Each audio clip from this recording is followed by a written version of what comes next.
How you doing, Ignite Church?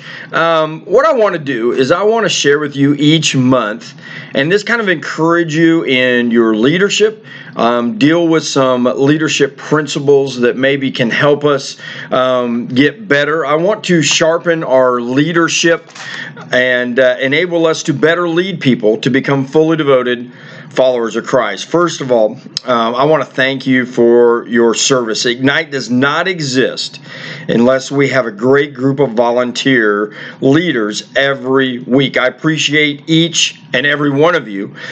Secondly, let me give you some direction and vision for this year. Expand is our word for the year. So what does that word mean to Ignite? We're looking to expand our impact in order to change Northwest Oklahoma. What will that look like for us this year? We want to expand our life groups.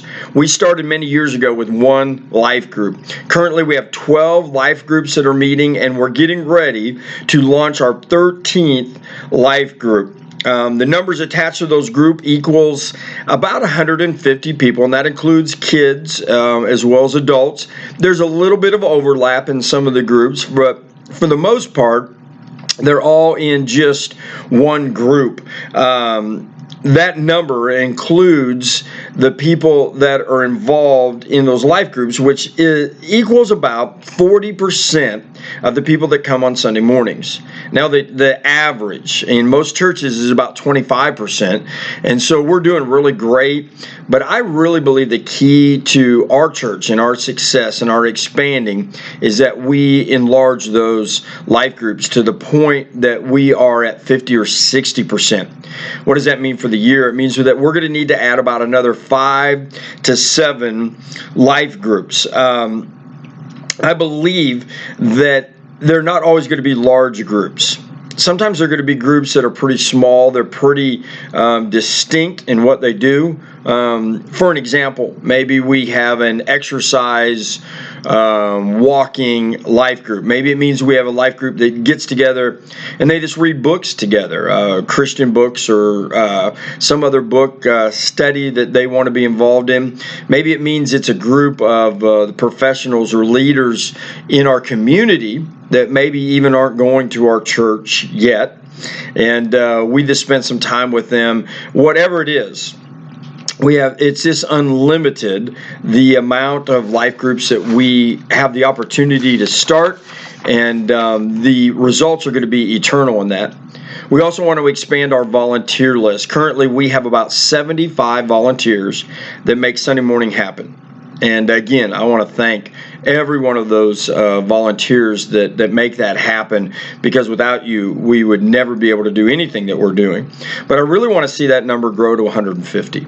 I really think we need to double our volunteer list. It's going to give a little bit less stress to the people that have been volunteering, and it's also going to give us an opportunity to have more people involved on the team.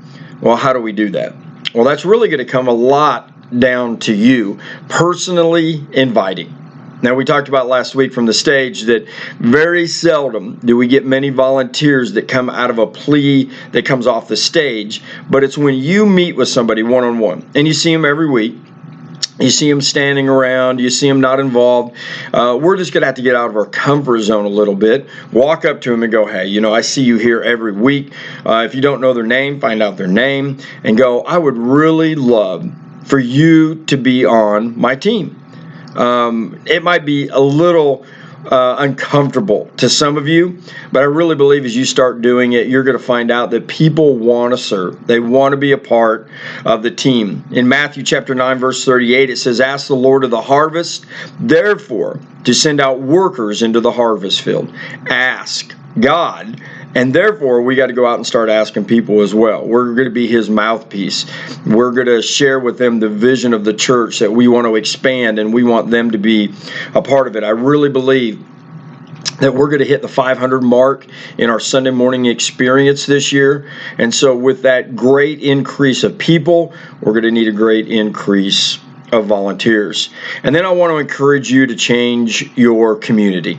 We have so many communities that are represented at Ignite Church, and I want us as a church to be involved in your community. So I need you to find ways for us as the church to be in your community. Maybe we start a ministry. Maybe we are able to come and be a part of the parade, or we can provide hot dogs for a game, or whatever it is. I want us to be in your community, because I believe if we're going to expand, we also have to get into the communities that are already showing up. In 1 Chronicles 4:10, it says this: "He was the one who prayed to the God of Israel, oh, that you would bless me and expand my territory. Please be with me in all that I do and keep me from trouble and pain." And it says that God granted him the request. Please. We need to go to God and say, God, please expand us. Please help us. Please lead us. So let's spend a little bit of time talking about some leadership training. I've been reading this book lately. It's called The New Gold Standard. It talks about the Ritz-Carlton Hotel, the policies, procedures, and just the way that they do business that has made them one of the largest hotel chains in the world and one of the best hotel chains in the world. And one of the things that I found, it says this: there's never any such thing as saying, that's not my job. Sometimes we do that. We go, oh man, that's not my job. I don't know what I'm going to do with it, but that's not my job. And we had a lot of discussion during the building phrase. We would use a phrase that said, that's not my area. And we did a lot of that for budget. And then it became kind of fun. And it became ways that we said, man, I don't really want to be involved in what you're doing. That's not my area. Well, that's all gone now. And so now we're into the building. And that means that everything is our job.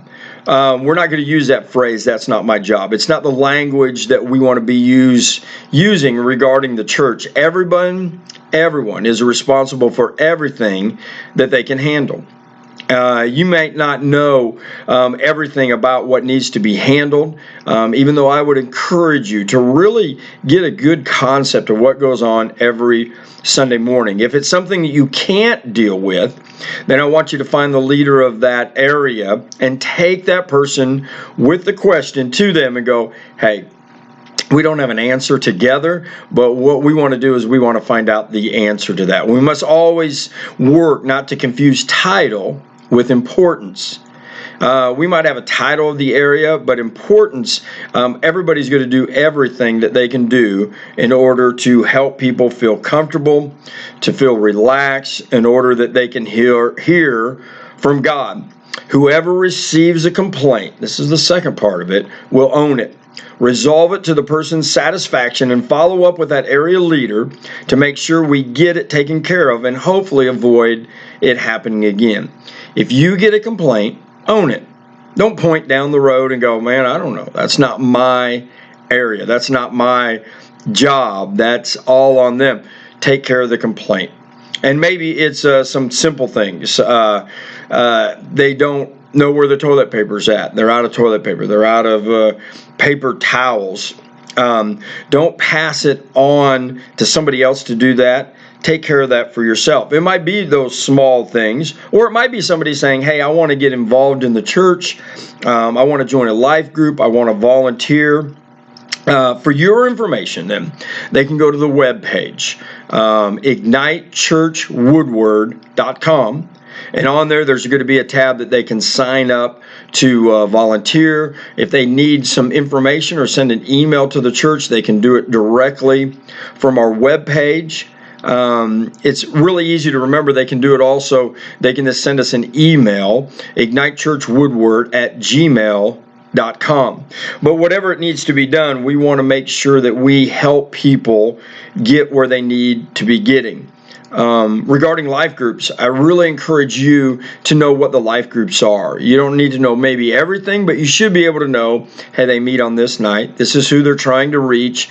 And then being able to help them get the number off the board, get a hold of that person in order that we can do just the very best that we can. It takes time and energy to be a leader. And I'm confident that each one of you has the ability, or you wouldn't be in the position that you're in right now.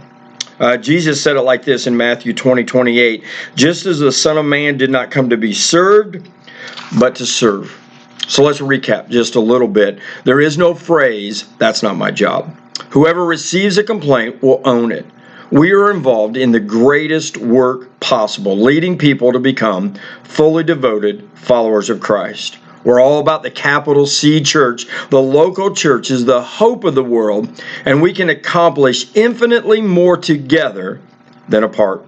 We have a great team, and what you do matters. I hope you continue to do the good work that God has called you to do. I appreciate you, and I believe in you. Let's make a difference together in Northwest Oklahoma.